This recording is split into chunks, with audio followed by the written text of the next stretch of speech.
நாகப்பட்டினம் மாவட்டம் நாகூர் அருகே உள்ள பூதங்குடியில் பழமை வாய்ந்த புனித அந்தோணியார் ஆலயம் அமைந்துள்ளது. ஆலயத்தின் ஆண்டு திருவிழா கடந்த 1ஆம் தேதி கொடியேற்றத்துடன் தொடங்கியது.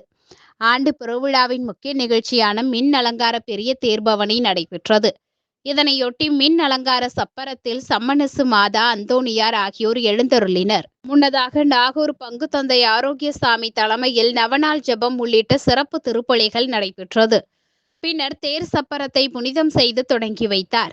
ஆலய வளாகத்தில் இருந்து தொடங்கிய தேர்பவனியானது வாத்திய இசை முழக்கத்தோடு முக்கிய வீதிகள் வழியாக வலம் வந்து மீண்டும் ஆலயத்தை வந்தடைந்தது.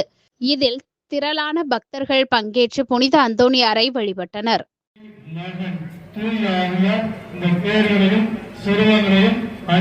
ஆசீர்வதித்து புனிதப்படுத்துவாராக. அவரே விண்ணையும் மண்ணையும் படைத்தவர். ஆண்டவர் உங்களோடு இருப்பதாக. ஜெபிப்போமாக.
வாழ்க ஆண்டவர் முறை பெண்களுக்கு காசு பெற்றவர்களே